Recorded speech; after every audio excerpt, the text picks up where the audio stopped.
मरने के बाद के पास मल मूत्र त्यागने हेतु जाते हैं तो वहाँ से आवाज आती है, हे साधु महाराज, आप इस जगह पर मल मूत्र का त्याग न करें।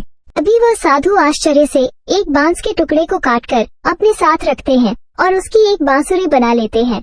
जब भी वह साधु बांसुरी बजाता था तो उसमें से एक स्त्री की सुंदर गाती हुई आवाज आती थी। वह साधु उस बांसुरी को बजाते हुए अपना जीवन यापन करने लगा। कुछ समय बीतने के बाद वह साधु उस बड़े भाई के घर गया तो उस बांसुरी से आवाज आने लगी, इसी दुष्ट ने मेरी हत्या की है। ऐसा सुनते ही बड़ा भाई से भागते हुए आया और उसने साधु को अपने द्वार से आगे भगाया। फिर इसी तरह वो साधु चार भाइयों के द्वार पर जाता है, तो वो सभी साधु वहाँ से भगा देते हैं। साधु को कुछ हद तक ये बात समझ में आ जाती है, जिस स्त्री की आत्मा इस बांसुरी में रहती है उसका इन लोगों के साथ कुछ नाता होगा। तो बेचारा साधु उन सभी के साथ कुछ भी नहीं कर सकता था। साधु फिर अंत में पांचवें भाई के द्वार पर जाता है। तभी वह बांसुरी कहती है, यही मेरे प्रिय भाई का घर है। जब घर में बैठे दुखी भाई को अपनी बहन की पुकार सुनाई दी तो वह भागते हुए घर के बाहर आता है, किंतु वह देखता है कि एक साधु बांसुरी लेकर द्वार पर खड़ा है। तो उस साधु ने उसे बताया कि यह आवाज इस बांसुरी से आई है।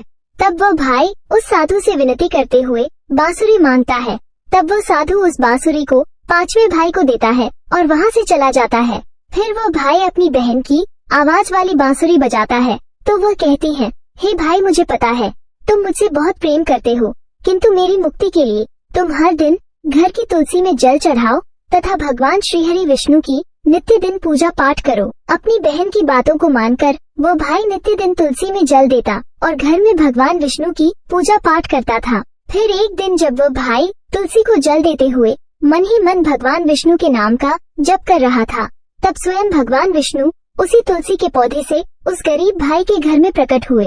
फिर वह भाई तुरंत भगवान विष्णु की शरण में आया और सच्चे मन से स्तुति करने लगा। तब भगवान विष्णु ने उस भाई को तुलसी पत्र का जल उस बांसुरी में डालने को कहा और उसने भगवान विष्णु का नाम लेते हुए उस बांसुरी में तुलसी पत्र से जल डाला।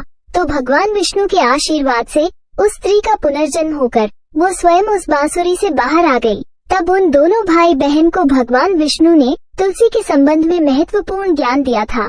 फिर भगवान शिव कहते हैं, हे देवी, वो ज्ञान अब आप भी ध्यान से सुनो।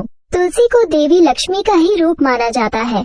तुलसी में हर रोज जल चढ़ाने से जीवन की सभी परेशानियां दूर होती है और सुख शांति आती है और धन का लाभ होता है। तुलसी में जल चढ़ाते समय चंदन का तिलक लगाना शुभ माना जाता है। तुलसी में जल चढ़ाने का सही समय सूर्योदय से लेकर उसके 2 से 3 घंटे बाद तक का ही होता है। तुलसी के पौधे में रविवार को जल नहीं चढ़ाना चाहिए।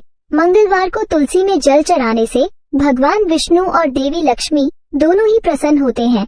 रोज सुबह स्नान के बाद तुलसी में जल अर्पित करने से जीवन के दुर्भाग्य दूर होते हैं। फिर भगवान शिव कहते हैं, हे देवी, मृत्यु ही जीवन का परम सत्य है।